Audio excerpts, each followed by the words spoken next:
예, 여러분 안녕하세요.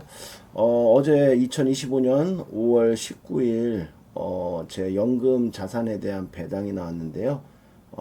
배당이 어떻게 나왔는지 한번 결산을 하고 제가 어떻게 배당을 운용하는지 한번 보여드리도록 하겠습니다. 일단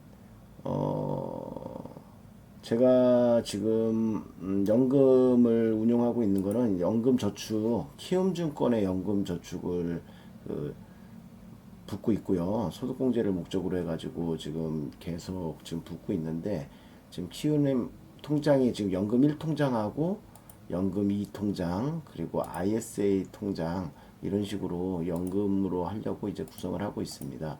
그래서 현재 잔고는 연금 1통장에 3,834만 5천 원 정도, 그리고 연금 2 통장에는 4,806만 6천 원 정도, 그리고 IS 통장에는 1,600, 1,617만 원 정도 이렇게 지금 잔고는 지금 구성되어 있고요. 전부 다그 제가 지금 투자하고 있는 거는 중순 배당이니까 이건 중순 배당 받았거든요. 예, 이렇게 중순 배당 매월 배당하는 상품인데 지금 제가 이번에 배당을 받은 거는 코덱스 200 타겟 위클리 커버드 콜 상품으로서 보통 1년에 15% 정도의 배당을 목표로 추구하고 매주 그 옵션 그 코덱스 200이라는 그 코스피 그 상품으로 구성되어 있죠. 예, 코스피에 상장된 200개 우량 종목의 이제 옵션 상품인데 여기서 매월 1% 이상씩 배당을 해가지고 연간 한 15%를 지금 목표로 해가지고 지금 배당을 하고 있습니다. 근데 운용한 지는 한 6개월 정도밖에 안 돼가지고 이게 뭐 좀 잘 분석이 좀 어려운 상품이긴 하지만 어차피 지수를 추종하는 거고 옵션을 팔아서 하는 상품이기 때문에 제가 좀 어느 정도 알고 있기에 그 상장한 지 얼마 안 됐지만 요거로 지금 하고 있고, 그 다음에 월말에는 이제 월말에는 좀 배당받는 상품이 많아지는데요. 이것도 매월 배당하는 거고 거의 한 15% 정도 뭐 평균 추종하는 상품에다가 제가 운용을 하는데 어, 저 같은 경우에 요 라이즈 200 위클리 커버드 콜 요것도 똑같은 상품입니다. 그 코스피 200개 종목에다가 이제 하는 거고, 이거는 국민은행 KB에서 하는 거, KB에서 운영하는 거라서 이게 라이즈가 들어간 것 같더라고요. 그래서 여기에 이렇게 배당을 하고 있습니다. 그래서 배당 전략은 뭐냐면 매월 배당을 2번 받는 건데요. 월말쯤에 유클리 커버드 콜 배당 나기를 기준으로 해서 이후로 분할 매도해 가지고 팔고, 그래서 다시 중순에 전까지 배당을 받기 위해서 이 코덱스 200 타겟 위클리 커버드 콜 갖다 이제 모아가는 거죠. 예, 뭐 그런 식으로 할 수 있고, 월말 배당에는 조금 이게 종류가 많기 때문에 이 중에서 하나를 선택하면 되는데 주로 저는 이제 올해는 코스피 200이 코덱스 200인가요? 예, 코스피 200개 품목이 좀 유망할 거로 봐가지고 예, 지금 주로 코스피에서 이제 왔다 갔다 하면서 하고 있습니다. 그래서 배당이 연간 이거는 지금 18%인데 이건 좀 한 평균 한 15% 정도 됩니다. 많이 떨어져서 이렇게 나온 거고, 중수는 이렇게 뭐 한 17.6일인데 이것도 좀 떨어져서 나온 거고 한 15% 정도 비슷하게 갈 겁니다. 그래서 매월 2번 배당을 받으면 연간으로 치면은 한 30%가 될 거고 월로 치면 3%가 안 되겠죠. 그러니까 3%가 안 되는 금액이고, 제 연금 수익으로 봤을 때는 지금 한 1억이 정도 들어가 있으니까 매월 배당을 15일 중순에 받는 거 그리고 연말에 받는 거 해가지고 뭐 한 300만 원 정도 되겠죠. 예, 그 정도 매월 배당을 받는 걸 목표로 하고 연간으로 쳤을 때는 뭐 한 3천만 원 정도 되겠죠. 예, 3천만 원 좀 넘을 수도 있고요. 떨어질 수도 있고 한 전후 될 겁니다. 그러니까 연간 한 3천만 원을 배당을 받게 되면 제가 연수익이 한 30%가 되는 거죠. 매월 배당 받으면서. 그러면서 이게 좋은 장점은 매월 배당 받는 거를 다시 재투자할 수 있다. 그리고 보통의 배당주와는 다르게 연금저축에서 하기 때문에 그리고 물론 커버드코 상품은 연금저축이 하지 않더라도 옵션은 비과세가 되기 때문에 세금이 없다. 예, 이런 점으로 보장될 수 있고, 매월 받는 거를 적립식으로 다시 재투자하니까 1%씩 재투자하면 연간으로 치면은 뭐 제가 목표하는 건 30%니까 30%가 재투자되는 거잖아요. 거기서 또 배당 수익이 늘어난다. 이제 어마어마한 건데 이론적으로 봤을 때는 그렇지만 안 좋은 점은 커버드 콜 상품상 어, 원금을 좀 까먹는 수가 있습니다. 보통 지수에 비해서 좀 덜 오르고 좀 내릴 때는 비슷하게 내리는 뭐 그런 경향이 있는 것 같더라고요. 원래 이 사람들이 그 커버드콜 상품 분석할 때는 그렇게 분석을 안 하는데 제가 지금 미국에 있는 커버드콜 상품도 몇 년 해보고 좀 우리나라 이것도 뭐 한 2, 3년 해보고 나니까 좀 그런 것 같아요. 그리고 해외 그 있는 그 스파이나 뭐 이런 500 있죠. S&P 500 추종하는 거나 나스닥 QQQ를 추종하는 어 월말 배당에 이런 것들이 있거든요. 여기 보면 나스닥 100을 추종하는 커버드 콜도 있고 미국 나스닥 100 데일리 커버드 콜 뭐 이런 것도 있고 많이 있습니다. 다우를 추종하는 것도 있고. 그런데 이런 상품들은 특히 환율 해지가 안 되기 때문에 여기 환해지 뭐 채권은 환해지 되는 거 있네요. S&P 여기도 했지. 근데 커버드 콜은 대체로 보면 환해지가 안 되기 때문에 환율에 취약하다. 근데 지금 우리가 거의 1500 가까이 갔다 지금 한 1400 정도 떨어졌죠. 그럼 그것만으로도 뭐 한 7, 8% 정도 떨어진 거기 때문에 이거는 특히 해외 상품 환율에 좀 특히 신경 써야 하기 때문에 제가 올해 초까지는 나스닥 쪽에 해서 좀 수익을 많이 거뒀거든요. 근데 이게 워낙 환이 좀 높고, 그리고 나스닥도 좀 조정받을 것 같아가지고, 그래서 올 초부터는 코스피로 옮긴 겁니다. 그래서, 특히나 이 환차손이나 이런 거에 신경을 써야 합니다. 반대로 환율이 좀 많이 떨어졌을 때는 제가 마음 놓고 투자해도 되겠죠. 미국 주식은 우상향하니까, 뭐 그런 게 있고요. 그 다음에 지금 우리나라 이런 코덱스 200 요구할 때는 좀 주의해야 할 사항이 있습니다. 고점에 물리면 안 돼요. 우리나라가 좀 박스권에서 운영되는 적이 많은데 저 같은 경우에는 지금 우리가 PBR이라고 하죠. 기초 자산의 그런 그 가치라고 할까요? PBR로 표현하는데 보통 PBR이 0.79까지 아마 떨어졌다고 그래요. 작년에. 0.79면 뭐 원가는 1인데 한 20% 할인해서 파는 거죠. 근데 지금은 아마 제가 알기로 0.85 이상에서 0.9 정도인가 뭐 그러니까 아직도 기초자산 대비해 가지고 한 10% 할인돼서 파는 거니까 아직까지는 괜찮습니다. 가장 좋은 건 PBR이 막 0.8대에서 사는 게 좋을 것 같아요. 저는 제일 싸게 샀던 게 아마 0. 8구였나요? 그 정도 됐던 것 같은데요. 지금 한 0.9 정도 되나요? 그건 좀 각자 알아서 좀 찾아보시고, 아직까지는 싸긴 한데, 그래도 단기간에 PBR이 좀 1에 많이 가까워지고 있기 때문에 그런 거고, PBR이 1에 가까워졌을 때는 좀 신중하게 좀 생각하셔야 할 것 같아요. 좀 물량도 좀 줄이든가, 왜 그러냐면 언제고 또 이게 그 ETF기는 하지만 갑자기 좀 많이 떨어지면 나중에 회복하기가 어렵거든요. 예, 그런 거를 좀 감안해서 투자하신다면 아주 좋은 상품이 될 것 같습니다. 예, 저는 그래서 그런 원칙에 의해서 투자를 하고 있고요. 일단 결산을 한번 어떻게 되는지 한번 보겠습니다. 5월 19일 날에 배당이 들어왔습니다. 예, 제가 투자한 상품은 중순 배당이었으니까 코덱스 200 타겟 위클리 커버드 콜이었습니다.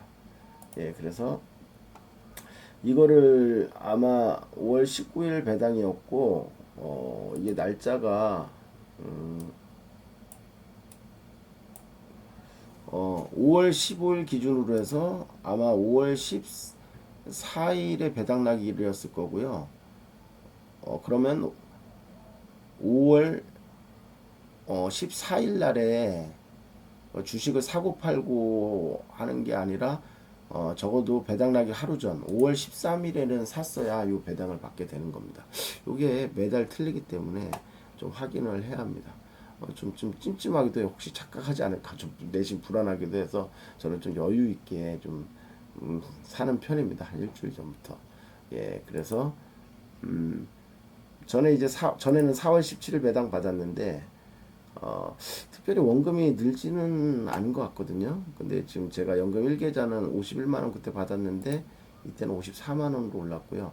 물론 전 5월 7일에 비해는 좀 줄어들었습니다. 근데 상품이 좀 틀려서 그런 것도 있을 수 있을 거라 생각하고 있습니다. 그건 제가 분석을 잘 안 해봤지만 그리고 4월 17일 날에 연금 두 번째 통장은 64만 4천 원이었는데 이번에 68만 원 정도 받았고, 그리고 ISA 통장은 21만 원 6천 원 정도 받았었는데 이번에 22만 8천 이렇게 받았고, 물론 이거는 배당 받은 건 그 통장에 이제 예수금으로 존재합니다.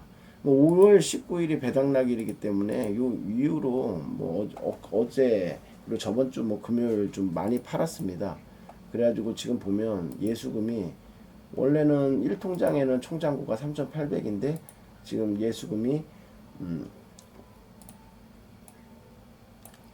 이거를 좀 소수점인가요? 예, 지금 한 2,500 정도가 예수금이고, 그리고 이 통장에는 4,800 총 잔고 중에 3,100만 원이 예수금이고, 예수금이 많죠. 그리고 ISA는 1,600 중에 1,100만 원 정도가 예수금이니까 많이 안 샀습니다. 제가 좀 일목균형표 쪽으로 이렇게 봤을 때 지금 코스피가 좀 조정이 올 것 같아서 좀 많이 안 사고 기다렸는데, 어제는 좀 뭐 한 1% 떨어지다 또 오늘은 오르고 막 좀 그런 식이에요. 그래서 사실 주가를 예측하는 건 어렵고 그냥 분할로 뭐 이런 식으로 사든가 뭐 이렇게 해가지고, 저는 배당에 연간 30%에 집중하기 때문에 최대한 좀 원금은 좀 손실을 안 내는 쪽으로 그런 식으로 하기 위해서 이제 분할 매수 매도하는 건데, 이건 좀 되게 어려운 점인 것 같아요. 분할 매수 매도는 약간 옵션 만기일에 따라서 변동성도 있고 그런 건 좀 맞추는 거는 좀 상대적으로 어렵기 때문에 그냥 대략적으로 그 분할로 해가지고 원금 손실이 최대한 적게 날 수 있도록 그렇게 해가지고 분할 매수를 하고 있습니다. 그렇다면 이제 월말 배당 상품을 사야 하는데, 월말 배당 사면 이제 다음 달 초 정도에 이제 배당을 받긴 하거든요. 그러면 언제까지 사야냐면, 이게 마지막 거래일이 이번 달은 30일인데 그럼 29일이 배당 날일이 될 거고 5월 28일까지 사야 하는데 다음 주 한 수요일까지인 것 같거든요. 그렇지만 저는 이제 이번 주 내로 아마 분할해서 어느 정도 매수하고 마지막 물량을 다음 주쯤에 매수하고, 보통 좀 막바지까지 가서는 좀 매수 안 하고 그 전에 좀 매수하고 기다리는 식으로 하고 있습니다. 주로 이제 살 거는 이제 라이즈 200 위클리 커버드 콜인데, 지금은 뭐 배당률이 좀 변해 있겠죠. 그래도 한 15% 가까이는 지금 돼 있을 겁니다. 이제 배당 날개 가 있을 때 그 본주값이 얼마이나 따라서 배당 그 금도 좀 틀려지겠죠. 그렇게 될 수 있고, 그 다음에 이 타겟, 그 다음에 제가 좀 좋아하는 게 요 타이거 미국 나스닥 100 커버드 콜인데, 이게 올해 초까지 제가 한 2년 전부터 올해 초까지 해가지고 그 배당은 좀 상대적으로 좀 작아요. 근데 이게 굉장히 성장을 많이 했어요. 한 9,000원대 샀던 게 거의 1,200원 가까이 해가지고 제가 본주에서도 한 1, 20% 수익을 내고 배당에서도 뭐 거의 한 20, 30% 수익을 내가지고 아주 저한테는 좀 괜찮은 종목으로 이게 괜찮거든요. 그리고 이게 조금 오래됐어요. 이게 3년 이상 됐고, 그리고 이게 QILD라는 미국의 좀 미래셋이 미국에 그걸 인수한 것 같더라고요. QILD라는 나스닥 커버드코 상품인데, 그거 인수했는데 그거는 사실 이거만큼 수익률은 안 나오는 것 같아요. 근데 그 이유는 요 근래에서 지금 달러 환율이 상승했기 때문에 아마 작년하고 올해 초까지 굉장히 수익률이 괜찮다고 지금 생각을 하고 있거든요. 근데 이제 올해는 그만큼 수익률을 기대하기는 어렵지 않을까. 그래서 좀 나스닥이 많이 빠졌을 때는 조금 사지만, 예, 이게 2월 달인가 지금 4월이 5월이죠. 한 4월 달인가 제가 이것도 좀 같이 샀어요. 요거하고 206일 커버. 왜냐면 나스닥이 좀 많이 빠진 것 같아서 의외로 또 한 많은 부분을 요걸 샀는데, 또 요게 수익률이 좀 괜찮았습니다. 또 의외로 많이 빠졌을 때는. 그래서 미국 나스닥 100 커버드 콜은 아직도 좀 비싸다고 생각하기 때문에, 좀 많이 빠졌을 때 영 고점 대비 뭐 한 20%까지 빠졌을 때는 그때는 좀 그 일부 편입하는 것도 괜찮을 것 같아요. 그 외에는 지금은 제가 코스피가 좀 안정적이고 올해도 뭐 박스권이거나 크게 떨어지지 않을 거라고 보기 때문에 그런 면에서 이렇게 하고 있습니다. 여기 뭐 좀 뭐 금융도 있고 고배당주도 있고 막 그런데 뭐 말은 좋지만 제가 이게 분석을 좀 잘 안 해봐가지고, 배당주가 뭐 매월 1%씩 지금 커버드콜 하고 있는 건데 뭐 한번 떨어지면 10% 15% 이렇게 떨어질 수 있거든요. 그런 건 좀 특히나 좀 조심해야 하거든요. 근데 그렇게 막 좀 많이 올랐을 때 들어가면 정말 위험합니다. 그러니까 많이 떨어졌을 때라고 생각했을 때만 좀 들어가는 게 좋을 것 같아요. 그럼 많이 올랐을 때는 좀 매수하기가 좀 뭐 하기도 한데 그때는 좀 비중을 뭐 줄이든가 뭐 채권적으로 좀 해놓든가 뭐 이런 방법을 해야겠죠. 근데 제가 투자할 때는 좀 뭐 코스피가 좀 많이 빠져 있는 상태였고 나스닥도 전에는 상승이 괜찮고 환율도 낮은 상태였고 정말 이 커버드콜 상품 투자하기에 괜찮았던 시기 같아요. 근데 지금 상대적으로 나스닥도 지금 많이 좀 요 최근에 좀 많이 내려와서 좀 메리트는 좀 있어진 거고요. 근데 또 정고점 가고 하면은 좀 조심해야 하는 시기가 이제 다가오는 거죠. 예, 그렇습니다. 그리고 연금은 제가 이렇게 연금 일리 있고 ISA 통장으로 하고 있고 저번 달인가요? 제가 한 거에는 이제 IRP는 빼놨었는데 제가 이 IRP도 그때 설명을 했었는데 내역이 없어가지고 오늘 보니까 원금은 2,800 정도를 넣고 수익은 1,000만 원 좀 났더라고요. 수익이 좀 많이 떨어졌어요. 이거 한 거의 40% 넘었었는데 10% 정도 떨어진 것 같더라고요. 앞으로 좀 성장할 것 같고.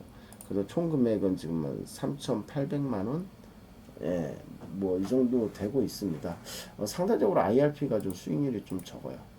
이게 제가 한 2, 3, IRP가 이거는 그래도 한 7, 8년 거의 10년 가까이 계속 매년 한 300씩인가 넣었었던 거거든요. 소득공제 받으려고. 근데 수익률이 뭐 그래도 한 10년 가까이 됐으면 뭐 스파이 같은 것만 넣어놨어도 한 2배 정도는 됐어야 하는데 좀 아쉽습니다. 수익률이 1,000만 원. 이거는 그렇지만 여기에는 지금 채권형도 좀 들어가 있기 때문에 IRP는 채권형 안정형 30% 그리고 주식형 70% 주식형이 70%를 못 넘거든요. 그래서 좀 수익률이 좀 제한되긴 합니다. 그 대신 떨어질 때는 또 좀 적게 떨어지는 면도 있고, 뭐 그래서 좀 IRP가 어떻게 보면 이렇게 같이 돼 있기 때문에 좀 안정적인 것 같아요. 스파이 같은 거 만약에 넣어놨으면 뭐 연간 뭐 15% 10% 이상 떨어지는 경우 거의 별로 없잖아요. 그러면 자기 손실도 뭐 그 정도 이상 안 난다는 거니까 저같이 한 7년 정도 이렇게 부으면 뭐 수익률이 뭐 어마어마하겠죠. 예, 그리고 좀 뭐 한 10% 떨어지면 더 넣는 기회로 삼으면 되고. 그래서 이런 IRP에 ETF 사면서 해외 주식 ETF 넣는 건 별 걱정이 안 되는 것 같아요. 어차피 ETF 싸서 먹을 거니까 개별 주식은 못 하는 거니까요. 그런 거고. 저는 이거 하나은행에 넣고 있는데 어떤 사람은 이것도 매월 배당받는 그런 게 가능하다고 하는데 제가 하나에 좀 보니까 안 되더라고요. 그게 그런 상품은 없는 것 같더라고요. 이렇게 거래할 수 있는 게. 뭐 다른 데는 있다는 것 같은데 그래서 또 옮겨볼까도 이렇게 생각했는데 이게 뭐 55세 이후에 옮겨야 한다고 그러더라고요. 그래서 전 55세가 아직 만으로 안 돼서 조금 더 있으면 뭐 이거를 좀 옮길 수도 있는데 일단은 그냥 매년 배당 받는 거 정도로 해가지고 여기다가 넣고 있습니다.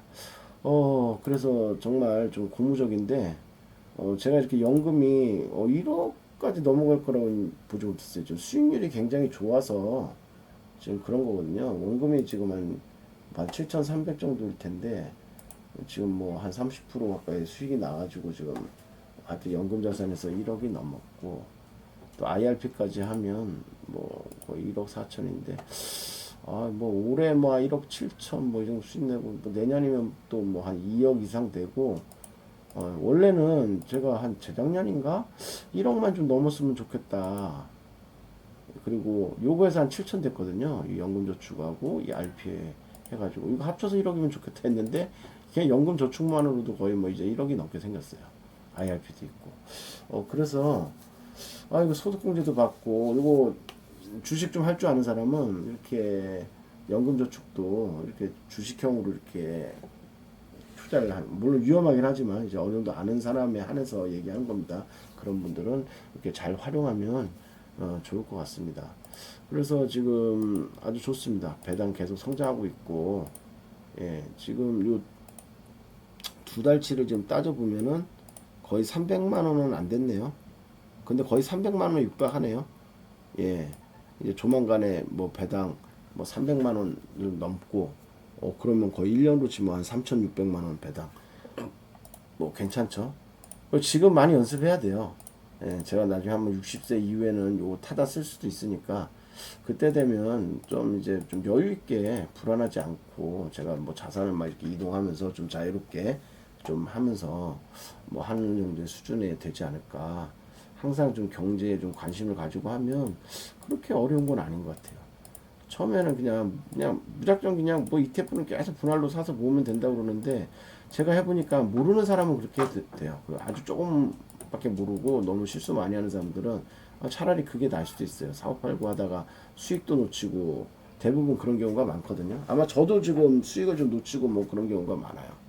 어떻게 보면은 이렇게 사업하고 하는 게 수익이 더 적을 수도 있지만 지금까지 갔을 때는 그래도 제가 이런 금융 지식이나 이런 게 늘어가면서 이렇게 자산을 운영하는 거니까 무작정 넣는 사람들도 사실 좀 문제는 있거든요. 현금 자산도 좀 보유하면서 해야 하는 거고 그런 걸로 하면 그렇게 수익이 많지 않을 수 있습니다. 무작정 이렇게 넣는 사람도.